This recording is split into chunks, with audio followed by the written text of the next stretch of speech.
Okay, as a Hashem, today's daf is going to be daf tzadik, one daf before the end of Masechta Nedarim, and we're going to be starting from. Look at this case, a very fascinating, interesting case from daf Peites Amud Beis, about 5 lines from the bottom. Ahu Gavra. Let's make it bigger. So basically, we learned yesterday that the question was, can a husband nullify his wife's neder, although it didn't take effect? We're of the opinion, we're used to, if the woman makes a neder, the husband has a right to nullify. Can he nullify something that did not yet take effect? For example, and we'll give you the last example that the Gemara gave. If a woman says, I'm never going to have marital relations or any type of intercourse with any Jew if I have one more time with my husband. So think about that, because if as long as she doesn't have any relations with her husband, the neder doesn't take effect, right? So now she's going to hold back from any relations with her husband so that she does not have a neder, and that causes marital strife. She's saying, I'm refusing to have marital relations with you, mister, because that will bring on the neder. And if she does have marital relations, then she can't have marital relations again with her husband, because she says, I'm the Tulani min Yehudim. I'm somebody who can never have relations with any Jew in Mishamtecha if I have relations with you. So can he pay for the neder before it takes effect? Rav Nosson lo yafer, you cannot take the neder, you cannot nullify a neder before it takes effect. You could nullify a neder before it takes effect. Even if it didn't take effect yet, the husband could say, I don't want this potential neder. Now look at this story, and look at this fascinating story. Ahu Gavra, there was this person. He was so yeshivish that he said he's not getting married. He's asered the itaser naisa de alma lei. He said, I'm never going to benefit from the world again, from any person to give me benefit. I'm never going to go to any person to get benefit from them. Inasav itzasa, if I would marry a girl, if I didn't finish, let's say, Shas, if I didn't finish learning all halachas. In other words, he wants to become a Talmud Chacham prior to getting married. So he says, if I get married early, before becoming a Talmud Chacham, then a neder should kick in, that I should never be able to benefit from anybody. So Roid Bagapa V'Savlaya, he somehow had like ADD. He was running around with his stick and with his money purse, and he never became a Talmud Chacham. Now he says he gave up the it's like a New Year's resolution. He gave it up. So now, but he has this neder. If he gets married, he can't benefit from anybody. So Asiv Rabach. Now, technically, let's think about this. According to the Chachamim, maybe he could go to the rabbi and undo this potential neder, because the Chachamim say you could undo a potential. Husband could undo a potential hafara, a potential neder, so a rabbi could undo a potential neder. But Rav Nosson says, no, the neder has to take effect, so he has to get married first. Also, Rav Acha bar Rav Huna wanted to trick him into getting married so that the neder should take effect. Once the neder should take effect, then he should, have a rabbi release him from the neder. So they went to Rav Acha bar Rav Huna. Rav Acha bar who saw this guy, and he fooled him into getting married. He said, don't worry about it. You could get married. The insiv itisa. And he got married. Then we go to Daf Tzadik Amar Aleph. Visharke tuna. He splashed dirt on his suit. So this guy just got married, and there's Rav Acha, I think his name is Rav Acha, what's his name? Rav Acha bar Rav Huna. Rav Acha bar Rav Huna splashed dirt on this guy's suit. Now he needs to use the cleaners. Now a neder kicked in. He got married before he was a Talmud Chacham, and now he got married, and he had to get rid of this neder. So he came before Rav Chizda, and Rav Chizda undid the neder for him.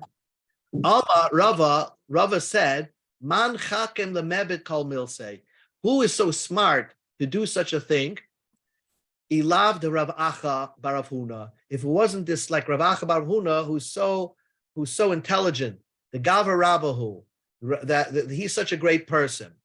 The Ksavar Rav Acha bar Rav Huna held the Heichid the Pligi Rabban of Rav Nasan Bahafara, just like the Rabbanan and Rav Nasan had an argument whether a husband could be mefer a neder even prior to it taking effect.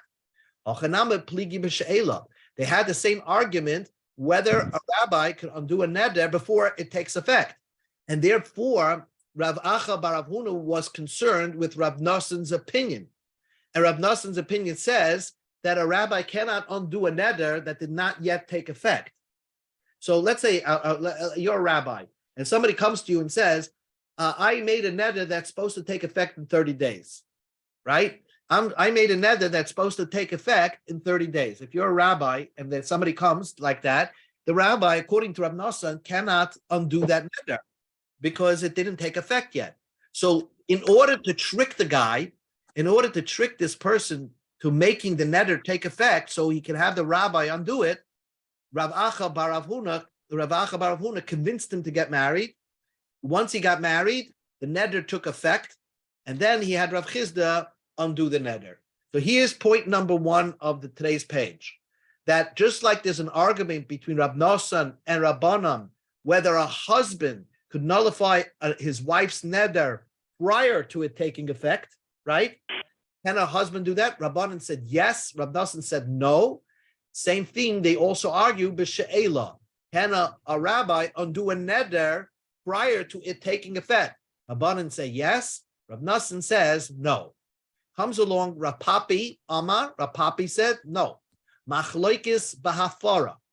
The machloikis whether a husband can undo his wife's neder prior to it taking effect. The Rav Nasan Savar, Rav Nasan holds ein habal mefer ela im kein chal neder. A husband cannot nullify a neder unless it took effect. If it's subject to a condition and did not yet take effect, the husband cannot stop the neder. The pasuk says v'chafra halavana, and we darshan chafra as if it says it's a remez. It's not really a pasuk, but it's a pasuk. But we're using it as a signpost that says chafra sounds like you could nullify halavana, a building that's built, a neder that took effect. So that's how Rab Nasan has his opinion, which makes sense because what's the point that that a woman doesn't have to go to a rabbi to undo a neder? Because the Torah said that if the husband's upset that his wife has a neder, he has the right to nullify it. But that would give him only the right only if it took effect. If it did not take effect, he has no right to nullify it. So that is the opinion of Rab Nasan. Rabbanan Savre, Rabbanan hold, Baal Mefer Afal Pish Loichal HaNeder. A husband could nullify the neder even though it did not take effect. The Ksiv Mefer Machshavai Saruman, that the Hashem nullifies the thought of people who are shrewd. In other words, we see that the word Mefer means to nullify a thought, not something that yet took effect. So that's where we have a machlekes between Rabbanan and Rav Nasan. Avol b'she'ela, when it comes to a rabbi undoing a neder, divrei hakol, everybody would agree, ein chacham mate klum, a chacham cannot undo a neder, elam kein chal neder, only if it took effect. Ksiv lo yachal devarai, where the Torah says, do not profane your words, which means that only after it became action, it took effect. La yachel means it took effect. It had a chalois. It took effect. La yachel, don't undo that neder. Yachel can mean both ways. It takes effect, and the Torah is telling you that you can't undo the neder. You can't undo the neder, release the neder, unless you go to a rabbi. You can't do it by yourself. You have to go to a rabbi. So that's where by she'ela, everybody agrees it had to take effect. So if we get it back to our story, the story with the yeshiva bachar, who said he's never getting married unless he becomes a Talmud Chacham. He swore he's not getting married. And he said that if I would get married before I'm a Talmud Chacham, then I'll never benefit from any human in the world. I'll never have any benefit from any human in the world, which is it's impossible to keep such a neder. Rab Acha Bar Rav Huna tricked him into getting married. He tricked him into getting married so that the neder should take effect. And now he's usher to have benefit from anybody in the world. And then he brought him to the rabbi, Rav Chizda, to undo that neder. Because when it comes to she'ela, the chacham cannot release a person from a vow unless it took effect. So I guess, again, if someone would go to a rabbi and says, Rabbi, I took a neder not to drink wine in 30 days from now, he can't undo the neder because it didn't take effect. Lema Messiah, let us bring a proof that that is correct. A chacham cannot matter something that did not take effect. Because if a man says, I'm never benefiting from somebody. He says, I'm never benefiting from so-and-so. Not only that, if I would go to a rabbi and ask him to release me, so then I make a neder not to benefit from that rabbi. And I'm gonna make a neder not to benefit from the rabbi that I ask him to release me of that neder. So you see a funny thing. He says, I'm not benefiting from Reuven. And if I go to the rabbi to undo the neder that I'm not benefiting from Reuven, I make a neder that I'm not benefiting from the rabbi. So Nishal al Arishan, if he undid the neder to Reuven, the first person, then he has to ask to undo the neder against the rabbi because that took effect. Now, the Amrit, if you can say Nishal afal pi shaloichal neder, if you want to say that a rabbi could release a person from a neder, even though it did not take effect, so just release the neder that's potentially happening to the rabbi, and then release the neder to Reuven. It doesn't matter which you do first. Iboya al hay nitshel b'reisha, you could ask the neder on Reuven to release you from the man that you want to make the neder against. Iboya al hay nitshel b'reisha, you could release the neder that you're going to have against the rabbi, because it doesn't make a difference whether it took effect or not take effect. And why does the Brisa say, no, first you release yourself from the neder against the person, and then you release yourself against the rabbi, because that seems to imply that the only time you can release your neder against the rabbi is only after the neder against the rabbi took effect. And says the Gemara, no, mi yoda yihai kami hai basra. We don't know what the Brisa meant. Release yourself from the first neder or the second neder. Maybe it causes it whenever you release yourself first, that's called the first neder. If you release yourself from the rabbi's neder, then release yourself from the person's neder. But it doesn't necessarily indicate that you have to go in a specific order. It's possible that this Bryce agrees with the theory that one could release himself from a neder that did not take effect yet. So then the Gemara brings a good proof. Let's bring from this proof. A person says, a person says, I'm not benefiting from so-and-so. Okay, I'm not benefiting from Reuven. And then, if I release myself from that neder against Reuven, then I want to become a nazir. So he's saying two separate nedarim. First, I'm not benefiting from Reuven. If I would somehow go to a rabbi to release me from my neder against Reuven, then I'm becoming a nazir. Nishal al nidrai, here it clearly says, first you ask the neder against, not benefiting against Reuven. So that means the neder, the naziris kicks in. Then you could release yourself from being a nazir. So you first needed that the naziris to kick in before you can release yourself from that. If you want to say a person could release himself from a neder, even though it didn't take effect, why do you have to boil al nidrei itchal b'reisha? You're right. You could ask. You could release yourself from the neder, but iboya al nidrei itchal b'reisha. But you could release yourself from the naziris, although it did not take effect. So therefore, it's proof that one could release himself from a neder. One could only release himself from a neder only after it took effect. So what we just proved over here is that when it comes to hataras nedarim, the rabbi can only release you from a neder only after it takes effect, and we have a clear proof raya for that. So the Gemara says, no, Rab Nassan maybe you're right. Rab Nassan holds that just like by hafara, a husband cannot mefer a neder unless it took effect. He also holds, he's the only one that holds by hatara, it has to take effect first, and then the rabbi can release you. But maybe the Chachamim are independent, and the Chachamim hold that just like hafara doesn't need it to take effect for the husband to release, so also for a rabbi to release you from a neder, it doesn't necessarily have to have taken effect.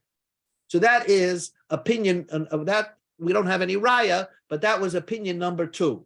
So again, we had the machlokes that just like Rabban and Rab Nassan are arguing by hafara, they're arguing by she'ela. But Rab Papi said that they're only arguing by hafara, but when it comes to she'ela, everybody holds that it has to take effect for the rabbi to be matir. Comes along opinion number 3 on this whole matter. Amar Ravina said, Amar li Merema told me, Ravina, this is what your father said in name of Rapapi. This is what your father told me in the name of Rapapi. So we had it before, Rapapi, and now Merema said, your father told me in the name of Rapapi, machlokes bahafara. The machlokes is by hafara, where Rab Nassan says that you cannot be mefer until it takes effect, and Rabbanan said no, the husband could be mefer even if it did not take effect. When it comes to releasing a neder, divrei hakol mefer v'afal pi shloichal neder. A rabbi could be mefer. The rabbi could release a man from a neder even though it didn't take effect. Well, on the other extreme, you could go to a rabbi and tell the rabbi you have a neder that's going to take effect in 30 days, and the rabbi can release you from that neder. Because the pasuk says, "Lo yachal devarai." Don't release yourself from a thought. Devarai is words, but no action. We go to Amud Beis. The memra deloy hava beimaisa. There was no action over here. That means that there is no action over here, that even though it did not take effect, the rabbi could release you. So the Gemara just asks 2 questions and then just to prove that that's impossible, that nobody told that a rabbi can release you if it did not take effect. First question is, same question. A person said, I will never benefit from Reuven, and if I ask a rabbi to release me from that neder, I should be usher on the rabbi. Nishal al rishon, you first release yourself on the Reuven, v'achar kach nishal al sheni, and then you release yourself against the neder from the rabbi, because the rabbi had to have taken effect once you released yourself from the Reuven. So the Gemara asks, why do you have to do it in that order? You could, it doesn't matter, because if you're telling me that a rabbi can release you from a neder that has not yet taken effect, it shouldn't matter which neder you release yourself first.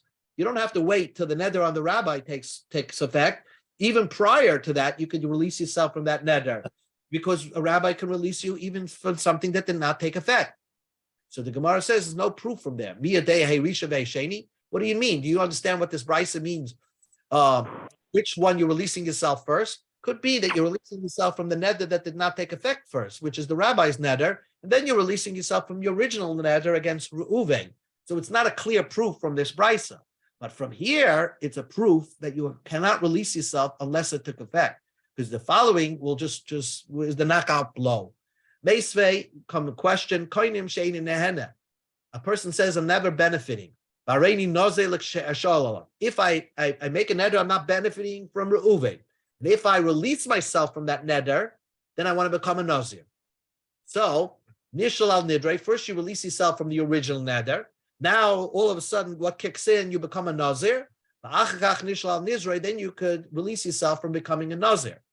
Now, you could only do it in that order, because it seems to imply that only after the Naziris took effect upon you, then you could release yourself from Naziris. But if it did not take effect on you, you can't release yourself. But why? According to you, it shouldn't matter whether you're releasing yourself from the neder or the Naziris that has not taken effect, because you hold the opinion that a rabbi could release you from a neder that did not take effect. So to Yufta, this is a question against Meremer, who said it in the name of Rapapi. And therefore, the halacha is basically, according to that, she'ela, everybody agrees, a chacham cannot release you from a neder unless it took effect. Okay? And the question is, do we paskin like Rab Nosson or Rabbanan? Pashtus, you be paskin like the Rabbanan, that a husband is different. A husband can nullify his wife's neder even prior to it taking effect. Okay. New Mishnah, and this will take us just a few more lines here. The Mishnah, and it's very interesting Mishnah. How does a woman say, I want out of a marriage? Okay? There are three ways, and without losing her ksuba. All right? How does a woman say that? In the original, way back when, in the time of the Mishnayos, it was very easy for a woman to get out of a marriage. Shalish noshim, there were three types of women, yoitzeis v'noitleis ksuba. We believe them, and they say they want out of the marriage, and they collect their ksuba. Ha'imeris, if a woman says tameya ani lecha, a woman who is a kohen, whose husband is a kohen, says she was raped. Now, a woman who's raped, it's not her fault, right? So if she was married to Yisrael, they could stay together. But if she's married to a kohen, we have to trust her that she says she gets raped, because she's married to a kohen, the kohen can't stay with a raped woman, and because he said like a zayna to him. So therefore, we forced the husband to give a divorce and pay for the ksuba because it wasn't his fault.